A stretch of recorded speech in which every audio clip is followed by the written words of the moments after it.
오늘 은혜 받으실 하나님의 말씀은 요한계시록 3장 19절에서 22절까지의 말씀입니다.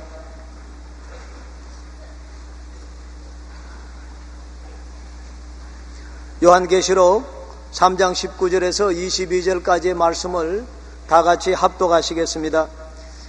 무릇 내가 사랑하는 자를 책망하여 징계하노니 그러므로 내가 열심을 내라.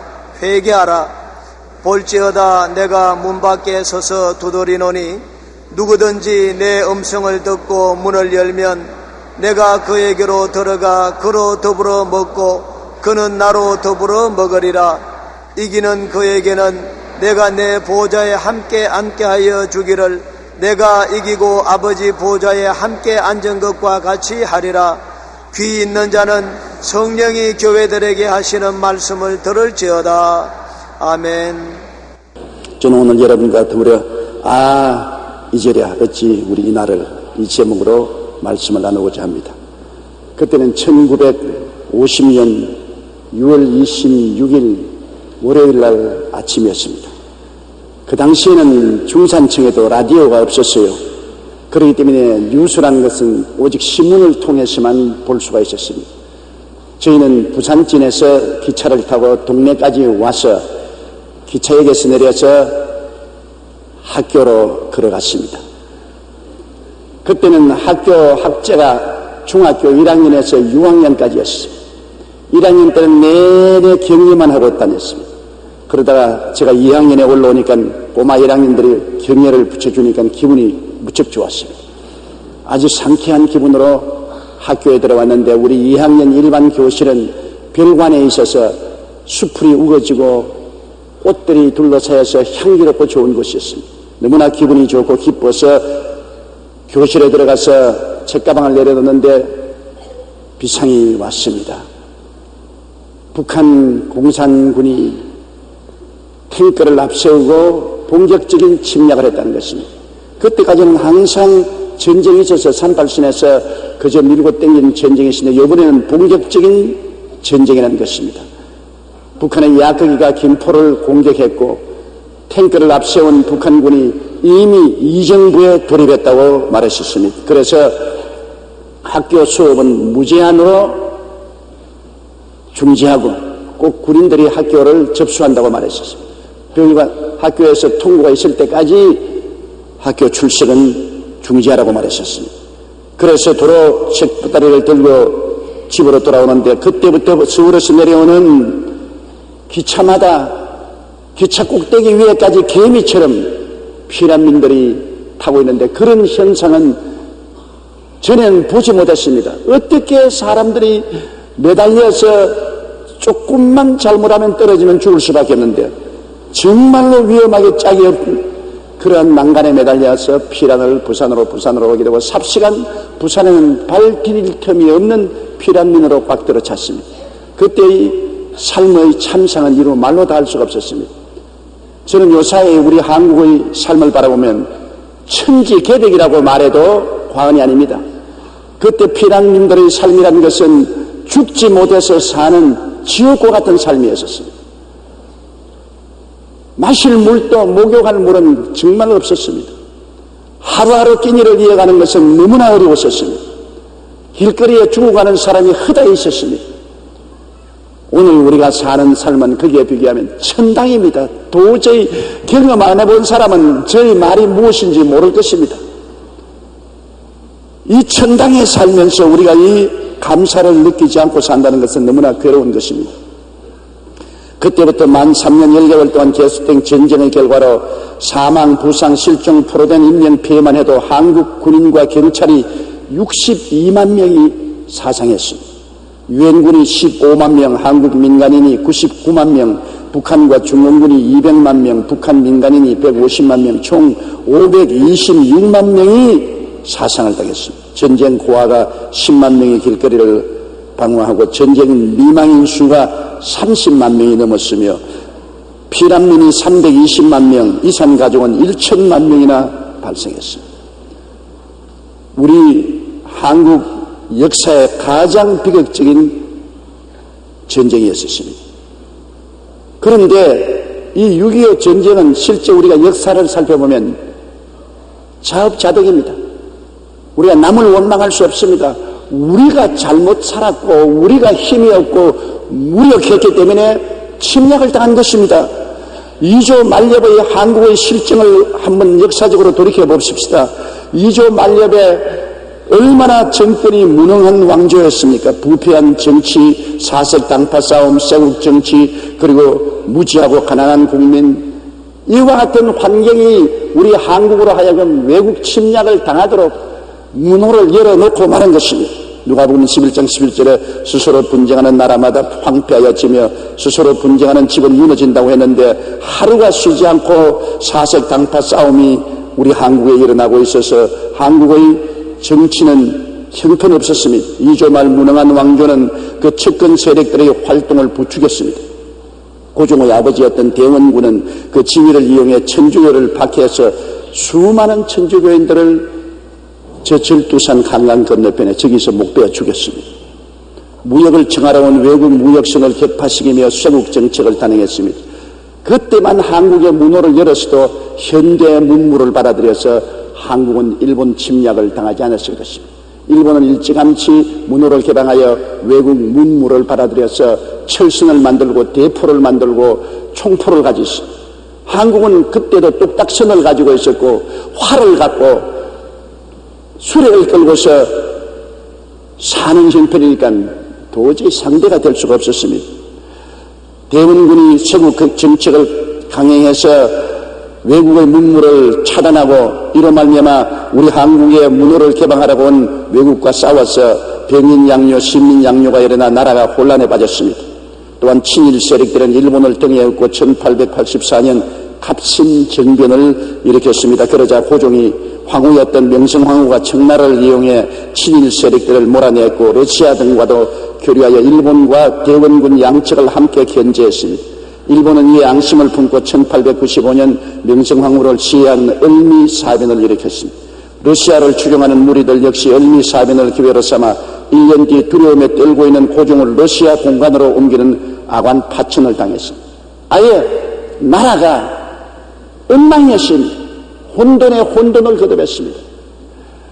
고종이 나라를 다스리는지 대원군이 나라를 다스리는지 그렇지 않으면 명성왕후가 나라를 다스리는지 알 수가 없었습니다. 한마디로 고종은 아버지와 아내 신하들의 틈바구니에 이러지도 저러지도 못하는 무능함을 여실히 드러냈습니다. 왕조와 정치권의 부패는 국민들을 분노로 몰아넣었습니다. 이어 1860년 최재우를 교조로 하는 동학이 창설되었고 전국 곳곳에서 밀란이 일어났습니다. 1882년에는 문호 개방을 한다고 쌀 수출하기에만 급급해 군인들에게 제대로 월급을 주지 않자 불만을 품은 국민들이 반란을 일으켰습니다. 이모분란을 일으켜 온 나라가 뒤엎어졌습니다. 그러나 이것으로 청나라는 조선에 개입할 명분을 얻어 군사를 이끌고 쳐들어왔습니다. 1894년엔 농민들이 힘을 합해 무능한 왕조와 부패 정치를 처단하자 동학혁명을 일으켰습니다. 그 결과로 동학혁명은 일본에게 조선 땅에 주름할 명분을 만들어준 셈이 되고 말았습니다. 백성들은 힘을 합쳐 계획을 이루자 했으나 당파와 줄서기에만 눈이 먼 정치로 오히려 나라가 더욱 어려워지고 말았습니다. 그래서 결국에 1910년 일본의 나라를 고스란히 넘겨줘 버리고 일본에 의한 강제 병탄과 30년간의 식민지 생활에 나라도 언어도 잃고 장시 개명하여 선도 잃어버리고 징병, 노역, 수탈, 신사참배, 정신대 같은 비극적인 역사의 오명을 내놓고 말았습니다. 1945년 8월 15일 우리가 해방이 되었지만은 스스로 해방이 못 되었으므로 우리를 해방시켜 준 사람들의 먹거리가 되고 마는 것입니다. 우리의 힘으로 우리가 일본의 속박에서 해방되었으면 자주 장립할 수 있었지만 연합군의 힘으로 해방이 되기 때문에 한국 땅을 미국과 소련이 38선에서 두둥강을 내버리고 마는 것입니다. 자율권이 상실되고 우리는 강대국의 운명의 손에 맡겨주고 마는 것입니다.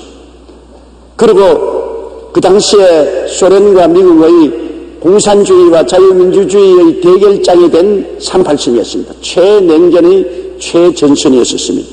그 결과 전쟁은 불을 본 듯이 뻔합니다. 소련은 한반도를 적화하려고 스탈린이 북한을 완전 무장시켰고 한국은 큰 혼란에 빠져 있었습니다. 그 당시에 한국의 우익과 좌익의 충돌, 그리고 노동운정의 혼란, 사회적인 고통과 괴로움, 양식의 부족, 그것은 도저히 필설로 형용할 수 없습니다. 전쟁은 불보듯이 오게 돼 있었습니다. 그래서 남침은 이루어졌고 한국은 역사의 기록에 찾아볼 수 없는 비극을 체험하게 된 것입니다. 그러나 그와 같은 와중에서도 하나님이 보호하사 우리나라 만세, 하나님이 개입 안 했으면 우리 대한민국은 지금 존재하지 않습니다. 우리는 벌써 공산화되고 노예화되고 말았을 것입니다. 우리 애국가 중에 하나님이 보호하사 우리나라 만세, 이 구절에 들어간 것 아무리 생각해도 희한한 일입니다. 우리나라가 기독교 국가도 아니고 원래부터 하나님을 섬기는 나라도 아니었는데 하나님이 섭리하셔서 애국가를 작성할 때 하나님이 보호하사 우리나라 만세를 넣어놓았기 때문에 오늘날 누구든지 우리 국민은 다 한 번씩은 기도합니다. 믿는 사람도 안 믿는 사람도 다른 종교를 믿는 사람도 하나님이 보호하사 우리나라 만세 한 번은 다 입으로 시인하는 것입니다. 이것이 하나님이 우리나라와 같이 한다는 증거인 것입니다. 6.25 사변이 일어나자 미국 트루먼 대통령이 유엔 안보리에 곧장 이 사건을 회부했고 소련 대표 말리크가 불출석했습니다. 말리크가 출석했으면 유엔군이 출동할 수 없었고 한국은 공산화되었을 것입니다. 그러나 말리크가 불출석하고 한국의 출동이 결의되어서 유엔 16개국이 우리 한국에 파병되었습니다. 시편 118편 7절에 야훼께서 내 편이 돼서 나를 돕는 자 중에 계시니 그러므로 나를 미워하는 자에게 부응하시는 것을 내가 보리로다 했습니다. 여기에 하나님의 섭리를 우리가 분명히 보아야 됩니다. 1950년 6월 25일 오후 2시 미국 트루먼 대통령은 북한의 남침 소식을 듣자 이 문제를 유엔 안보리에 회부했고 뉴욕의 유엔 안보리에서는 곧장 안보리가 소집되었습니다. 당시 상임 이사국은 미국, 중국, 소련, 프랑스, 영국 총 5나라였는데 이 중에 한 나라라도 반대하면 유엔군은 파견할 수 없습니다. 그럼 뻔하게 소련이 반대할 것은 틀림없이 소련이 사주에서 김일성이 한국을 침략하게 만들었으니까 소련이 유엔군 파견을 반대할 것은 불을 본 듯이 분명합니다. 그런데 하나님이 역사를 섭리한다는 것을 이게 분명히 볼 수 있는 것은 바로 6.25가 났을 그때 소련 스탈린이 휴가를 가면서 명령을 내리기를 내 휴가처에 절대 전화 걸지 마라. 나는 완전히 휴가하기를 원하니까 아무도 내게 전화 걸지 말라. 그래서 한국에 전쟁이 일어나고 트루먼이 안보리를 소집해서 한국 파병 결정을 내리려고 하는데 소련 대표 제이코브의 말리크가 발을 동동 굴렸습니다. 왜냐? 이 중대한 사건을 스탈린에게 연락을 해야 되겠는데 스탈린이 마침 그때 휴가를 떠나면서 절대로 전화 걸지 마라. 용용 죽겠지. 그때 스탈린이 휴가를 안 갔으면 우리는 지금 이 자리에 앉아있지 않습니다. 우리는 공산화 되어버리고 말았었습니다. 하늘나라는 한국에 임하지 않았습니다. 그러므로 하나님이 우리나라를 얼마나 사랑하셨다는 것을 거기에 증거하는 것입니다. 그래서 말리크는 발부둥을 치고 동동걸음을 걸었지만은 소련 스탈린에게 연락이 안 되므로 그는 안보리에 불출석했고 안보리에서는 일사천리로 미국이 주도해서 한국 파병을 결정하여 곧장 한국에 유엔군이 파견이 되게 된 것입니다. 이처럼 하나님께서는 6.25라는 동족 상전의 비극 앞에서도 우리나라를 보호하사 공산주의로부터 지켜준 기적이 일어난 것입니다. 그러나 유엔군이 부산에 상륙하기 전에 북한은 얼마나 월등하게 무장을 잘했던지 그들의 탱크와 야크 비행기와 그들의 대포와 그 모든 것에 우리 한국군은 바람 앞에 촛불이었습니다. 일본 구식 장총 가지고서 무장을 하고 대포 하나 변변이었고 비행기는 한 대도 없고 탱크는 탱자도 없는 아주 빈손든 맨주먹으로 싸워야 됐습니다. 상대가 되잖아요. 물결같이 침노에 들어가서 순식간에 낙동강 전선으로 모여들었습니다. 낙동강만 무너지면 부산이 떨어지고 부산이 떨어지면 한국은 존재하지 않게 되는 것입니다. 그때 부산 지사관저에 계시던 이승만 대통령이 피해라는 목사들을 불러 모아서 간청을 한 것이 있습니다. 그것이 뭐냐면, 목사님, 낙동강 전선이 무너지면 우리 한국은 이제는 바다로 밀려들어가고 망합니다. 그런데 내 친구 메가더 장군이 B-29를 보내어서 낙동강 전선에 융당 폭격을 해서 공산당이 남한을 점령하지 못하게 해주겠다고 했는데, 여러분 알다시피 지금이 8월 우기입니다. 하늘에 구름이 끼고 비가 오면은 B-29가 뜰 수가 없습니다. B-29가 뜨지 않으면 8월 한 달 우리는 버티지 못합니다. 그러므로 목사님, 이제는 하나님 도움밖에 어찌할 도리가 없는데 하나님을 감동시키는 분은 주의 종들밖에 없지 않습니까? 목사님들이 기도를 해 주어서 이 나라를 구출해 주십시오. 그 이승만 대통령이 직접 부탁한 것입니다. 그래서 피란지 목사님들이 초량교회에 모여서 열흘 동안 시금을 전폐하고 하나님께 부르짖어 기도했습니다. 하나님, 비를 내리지 않고 한국을 살려달라고.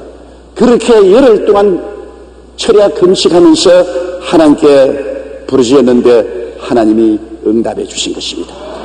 여러분, 요엘서 2장 12절로 13절에 보면은, 야훼의 말씀에 너희는 이제라도 금식하며 울며 애통하고 마음을 다하여 내게로 돌아오라 하셨으니, 너희는 옷을 찢지 말고 마음을 찢고 너희 하나님 야훼께로 돌아올지어다. 그는 은혜로우시며 자비로우시며 노하기를 더디하시며 인애가 크시사 돛을 들이켜 재앙을 내리지 아니하시겠다고 말씀한 것입니다. 그 기도회가 있은 이후로 정말 기적적으로 8월 한 달 내에 비가 안 왔습니다. 저는 그때 부산에 있었으니까 잘 알죠. 8월 한 달에 하늘이 못같이 푸르렀습니다. 비 한 방울 안 왔습니다. 이야, 내 남평생 그렇게 많은 비행기 처음 봤네. 아침 저녁으로 하늘이 B-29로 새카맣습니다. 그냥 하늘이 아니에요. 푸른 하늘에 B-29 편대가 새카맣게 낙동강 전선으로 와서 폭탄을 그냥 막 비오듯이 퍼부은 거예요. 비오듯이 퍼부었어. 저기도 날아가네요.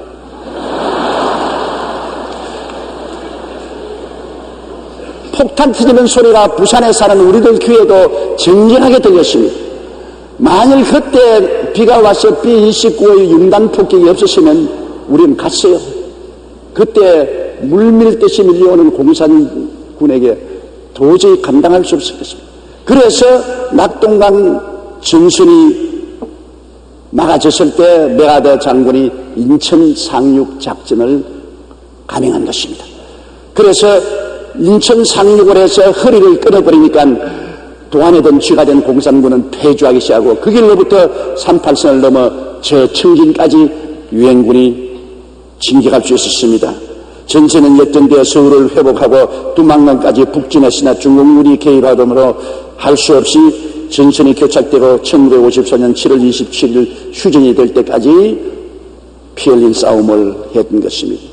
이 과정을 통해서 보게 될 때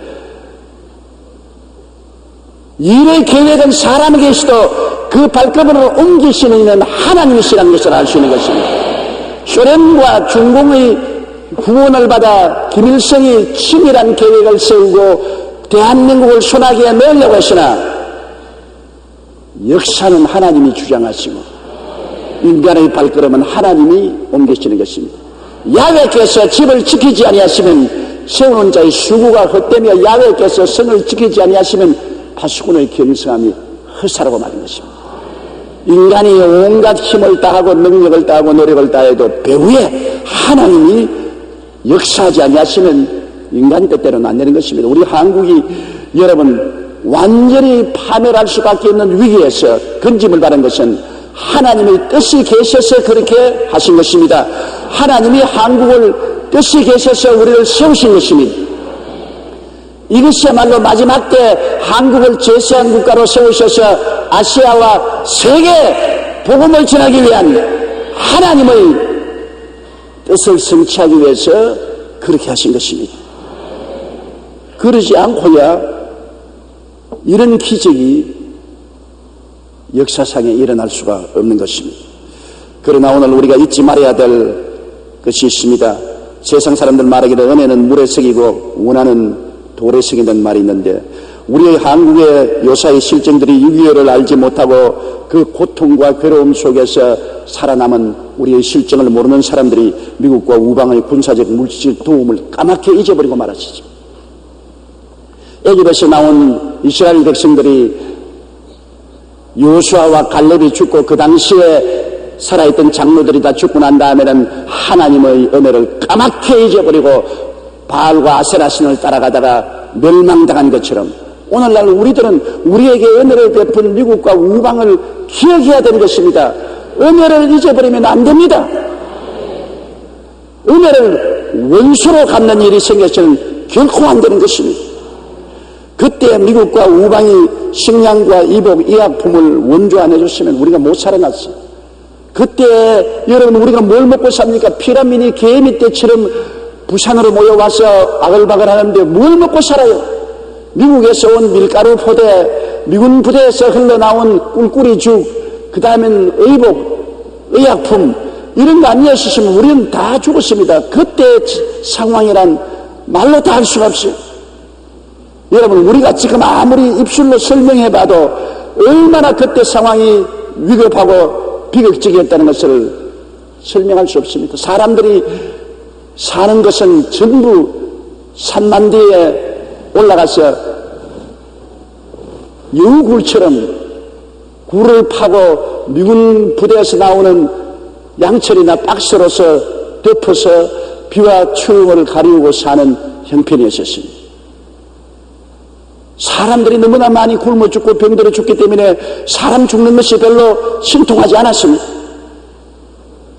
그러한 상황에서 오늘날 우리가 살게 된 것은 첫째 하나님의 은혜요, 둘째는 미국과 우방의 식량과 이복, 의약품 원조 때문에 그렇게 된 것입니다. 그리고 그 어려운 시기에도 우리에게 가장 가까이 미국이 있기 때문에 심적인 의지와 희망이 있었습니다. 미국이 우리를 도와주기 때문에 우리는 살 수 있다. 그때는 미국이 천당인 줄 알았습니다.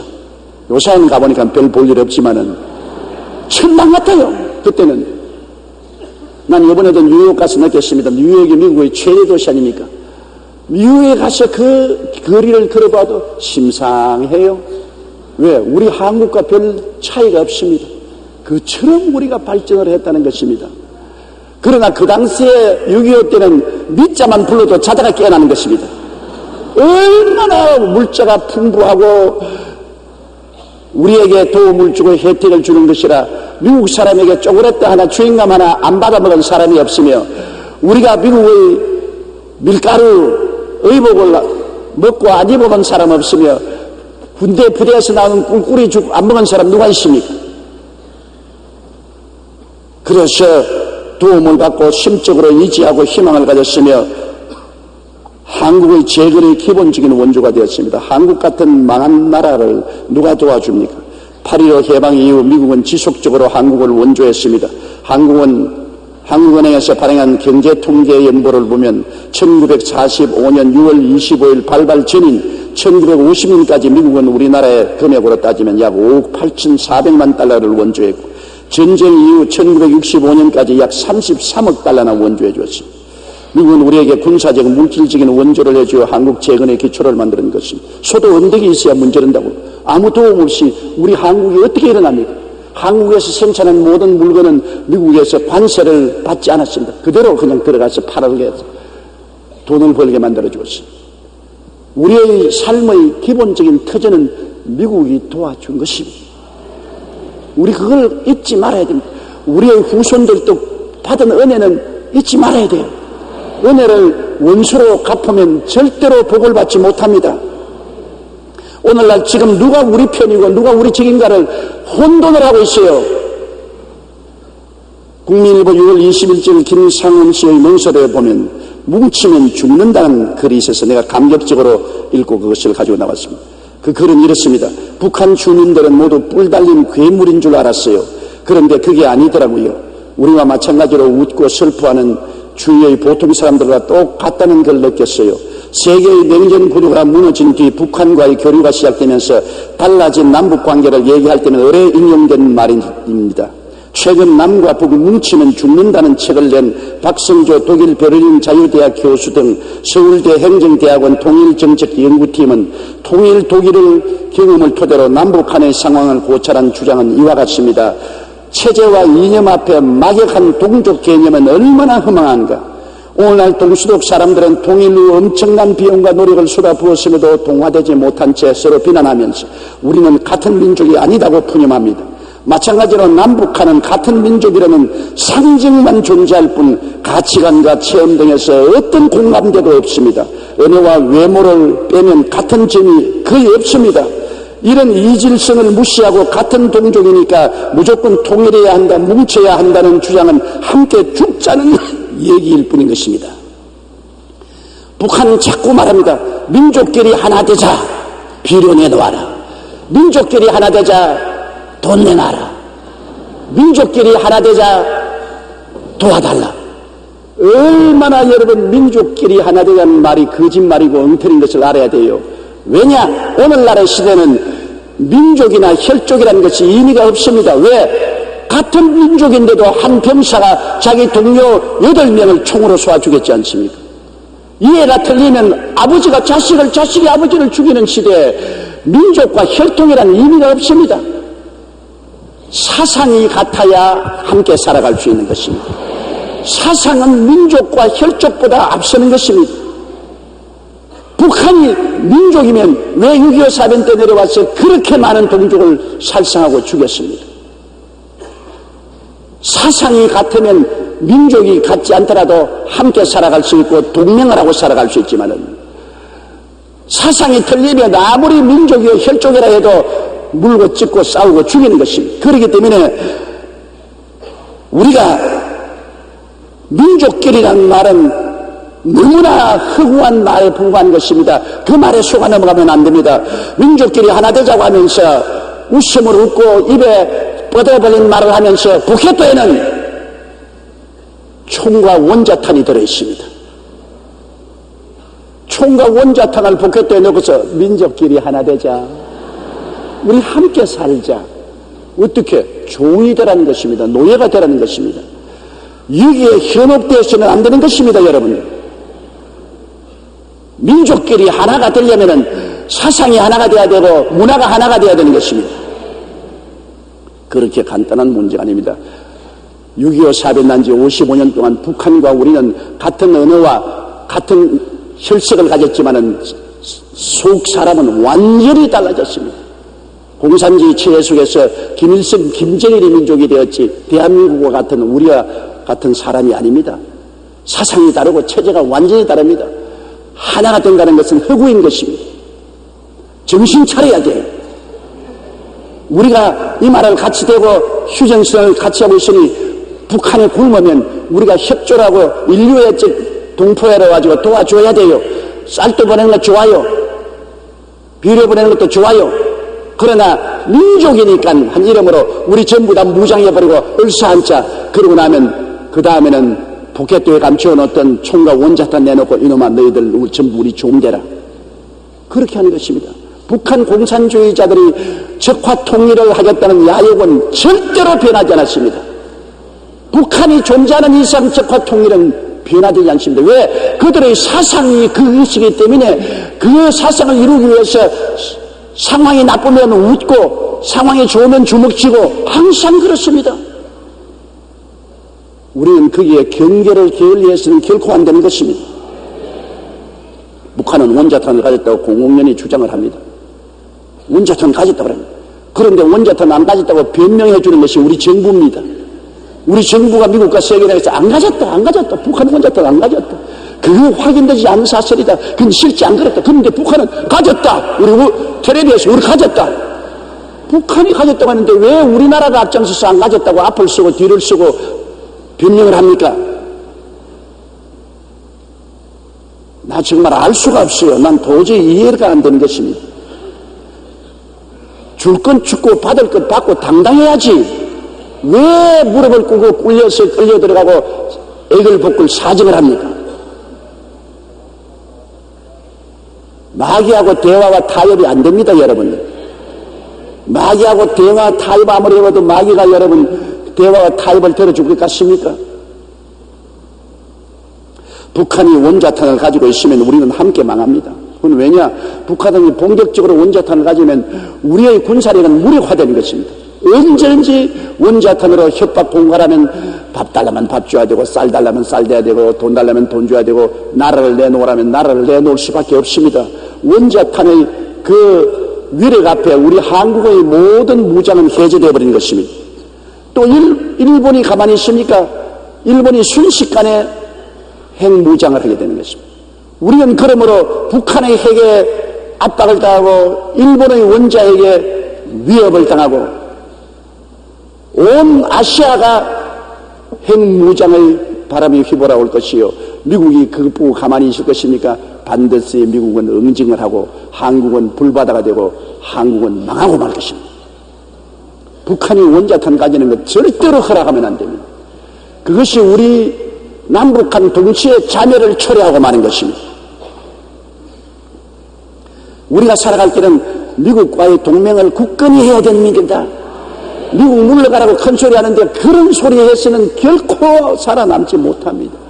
경제적으로도 살아남지 못하지만 군사적으로 살아남지 못합니다. 우리 한국의 반말년 역사 중에 중국이 언제 우리를 감싸주고 돌봐줍니까? 항상 역사적으로 중국은 우리를 속국으로 삼아서 우리에게 온갖 고통과 괴로움을 끼쳤는데 이제 와서 중국을 끌어안고 중국에 빌빌댄다고 우리가 살아날 길이 있는 줄 압니까? 피를 흘린 같은 동맹국과 우리가 같이 해야 되는 것입니다. 6.25 때 한국에 파병한 유엔 16개국은 미국, 영국, 호주, 네덜란드, 카나다, 뉴질랜드, 프랑스, 필리핀, 터키, 대만, 그리스, 남아공화국, 벨기에, 룩셈부르크, 콜롬비아, 에티오피아, 노르웨이 등인 것입니다. 유엔군 파병수는 약 35만 명인데 그 사상자 수는 15만 4,881명입니다. 미국 군인이 우리 한국에 와서 3만 7천 명이 죽었고 영국 군인이 1,078명이 죽었고 터키 군인이 742명이 죽었습니다. 이들은 우리가 고난당할 때 피 흘려 싸워준 우방들입니다. 국민일보에 난 한 터키 참전 용사의 말에는 3개월간 군화도 못 벗고 싸워 양말이 썩기도 했지만 한국의 공성화를 막아야 한다는 사명감으로 싸웠다고 말했습니다. 이러한 분들하고 우리가 손을 잡고 계속 나가야죠. 우리와 함께 목숨을 바치고 피를 흘려준 사상이 같은 동맹, 그들이 우리의 동맹인 것입니다.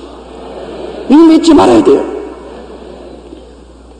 우리가 역사적인 비극을 막기 위해서는 그러므로 과거를 돌아다보고 정치가 잘 때야 나라가 삽니다. 뭐 정치가 어떻게 됐는데 우리 상황이 뭐냐? 그렇지 않아요. 정치가 잘 때야 나라가 살아요. 꿈과 지도력이 있는 정치인들이 일어나야 돼요. 우리 국민에게 희망을 주고 꿈을 주고 잘 살 수 있도록 이끌어가는 정치인이 들어와야지 밤낮으로 싸움만 하고 당리당략만 추구하는 옛날에 2조 말에 우리 한국이 망할 때와 같은 그런 상황을 연속한다면 우리에게는 희망이 없는 것입니다. 정치인들이 정말 애국애족하는 정치인들이 되어야 돼요. 나라와 민족의 미래를 생각하고 정말 나라와 민족을 사랑하는 정치인이 돼야죠. 부정부패가 없는 정치들이 됩니다. 정치적인 야망을 가지고 부정부패를 일삼고 정권을 통해서 부정부패를 계속한다면 국민들은 낙심하고 나라는 망하게 되는 것입니다. 우리 국민들도 현명해야 돼요. 나라와 민족을 사랑해서 우리가 국회의원을 뽑든지 대통령을 뽑든지 정말 나라와 민족을 이끌어갈 사람을 선택해야지. 전라도기 때문에 찍자, 경상도기 때문에 찍자, 젊은 사람들에게 찍자, 나이 먹은 사람에게 찍자, 이렇게 해서는 결코 안 됩니다. 그러면 나중에 그 결과는 우리가 걸머져야 되지 않습니까? 우리가 경상도든 전라도든 젊은 사람이든 늙은 사람이든 할 것 없이 정말 나라와 민족을 사랑하고 애국애족하고 국민에게 꿈과 희망을 주는 사람을 우리 정치 지도자로 세워야 되는 것입니다. 이럴 정도로 국민이 현명해져야 돼요.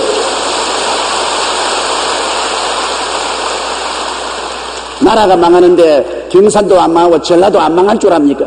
나라가 망하는데 경상도 전라도가 어디 있어요? 우리는 서로를 위하여 아끼고 협동하는 국민이 되어야 하는 것입니다. 이상도 내분이 있어서는 안 됩니다. 지역적인 내분, 사회적인 내분, 계층 간의 내분이 있어야 안 됩니다. 서로 사랑하고 서로 끌어주고 서로 밀어줘야 돼요. 빌립보 2장 2절에 마음을 같이하여 같은 사랑을 가지고 되소랍하여 한 마음을 품으라고 말했습니다. 부강한 나라 건설을 위해서 우리 온 국민이 합쳐 힘을 써야 되는 것입니다. 나라가 힘이 없기 때문에 우리 일본에 망했지 않습니까? 일본은 군함을 가져오는데 우리 한국은 나무배 똑딱선을 가지고 어떻게 싸웁니까? 일본은 대포를 가지고 있는데 우리 한국은 활을 가지고 달라듭니다. 현대화된 소총을 가지고 있는데 창을 가지고서 어떻게 대합니까? 그러니 나라가 힘이 없으니까 망해버렸죠. 우리 국가가 힘이 있어야 자기가 지켜지는 것입니다. 힘없는 사람의 눈물은 아무 소용이 없습니다. 닭똥 같은 눈물을 흘려봐도 누가 도와주는 줄 압니까? 힘이 있어야 자기를 지킬 수가 있고 힘이 있어야 세계에 나가도 대접받을 수 있어요. 정말로 천지개벽과 같은 하나님의 은총과 축복을 받아 오늘 이 정도 한국이 잘 삽니다. 세계 무역의 11째나 되고 세계 부의 12째 되는 나라가 되었으므로 어느 곳에 가나 한국이라면 대접을 받고 한국 제품이 온 세계 상품으로 진열되어 있으니 어깨를 펴고 살 수 있는 것입니다. 나라가 부하게 돼야 되는 것입니다. 나라를 가난하게 만들고 국민들이 못 살게 해버리면 이 나라는 쉽게 무너지는 것입니다. 더구나 우리 한국의 정신적인 내용을 제공하는 교회가 빛과 소금이 되어야 되는 것입니다. 교회가 우리 한국 중심에 우뚝이 확실하게 서야 돼요. 마태복음 5장 13절로 14절에 너희는 세상의 소금이니 소금이 만일 그 맛을 잃으면 무엇으로 짜게 하리요? 후에는 아무 쓸데없어 다만 밖에 버리어 사람에게 밟힐 뿐이니라. 너희는 세상의 빛이라 산 위에 있는 동네가 숨기우지 못할 것이라. 교회는 빛으로 우리의 사회를 정하게 하고 소금으로 정하게 하고 빛으로 우리나라가 갈 길을 밝게 비춰야 되는 것입니다. 사회의 빛이 되고 도덕적인 소금이 되고 그리고 기도하는 교회가 되어서 우리가 연합하여 기도함으로 하나님의 손길이 우리 위에서 역사하도록 해야 되는 것입니다. 역대하 20장 9절에 만일 재앙이나 난리나 견책이나 온역이나 기근이 우리에게 임하면 주의 이름이 이 전에 있으니 우리가 이 전합과 주의 앞에 서서 환난 가운데서 주께 부르짖은즉 들으시고 구원하시리라 하였나이다. 보십시오. 교회가 기도하면 하나님이 들으시고 하나님이 응답하게 되었습니다. 어제 대학로에서 모여서 우리 6.25 기념으로 성도들이 기도했는데 그 기도는 하나도 남김없이 하늘나라에 다 저금되어 있는 것입니다. 그런 기도 때문에 한국이 살아가고 있는 것입니다.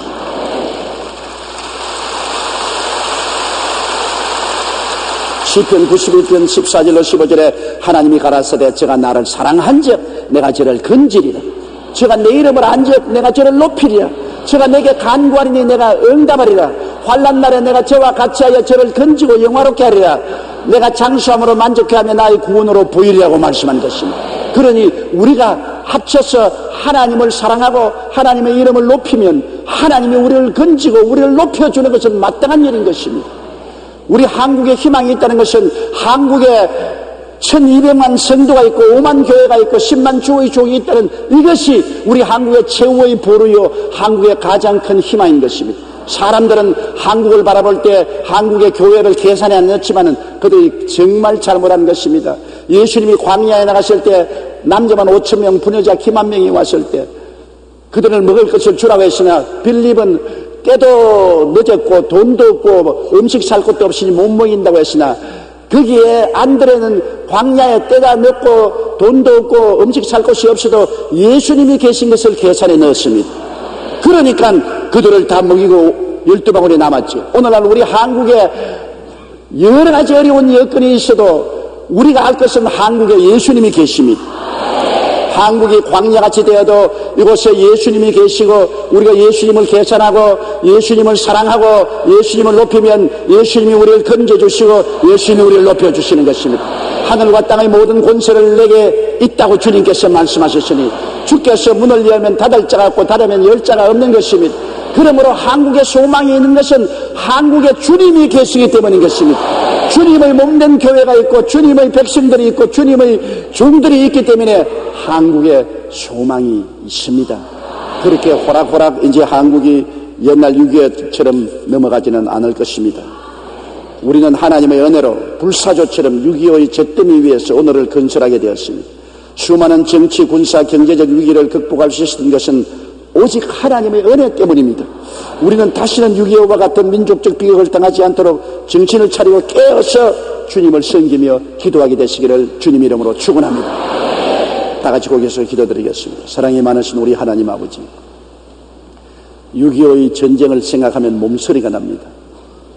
그러나 오늘 우리의 삶을 바라볼 때 천지개벽의 은혜를 얻었습니다. 불과 55년 만에 이렇게 달라질 수가 있습니까? 이렇게 잘 살 수가 있습니까? 이렇게 영광스러울 수가 있습니까? 하나님이 같이 안 하고야 이런 기적이 일어날 수가 없습니다. 그때 와서 우리나라를 도와준 여러 나라보다 우리가 더 잘 살게 되었으니 아버지의 기적을 감사합니다. 이것을 기억하고 감사하게 도와주시옵소서. 이렇게 우리를 도와준 나라들을 감사하게 생각하게 하여 주시옵소서. 하나님 아버지여, 이 땅이 불과 55년 만에 폐해에서 이렇게 강성하게 잘 사는 나라가 된 것도 감사한데 나중에 천당에 가면 얼마나 천당이 좋겠습니까? 도저히 말로서 표현할 수 없는 아름다운 천국이 우리에게 예비되어 있으니 우리 예수 믿는 사람들 너무나 감격하고 감사하지 아니할 수 없습니다. 하나님 아버지, 그러므로 깨어 기도하고 하나님을 섬기고 이 땅에 살 동안에도 주님과 같이 살고 이 땅을 떠날 때에도 다 그 영광스러운 주님이 예비한 천국에 들어가게 하여 주시옵소서. 예수님 이름으로 기도드리옵나이다. 아멘.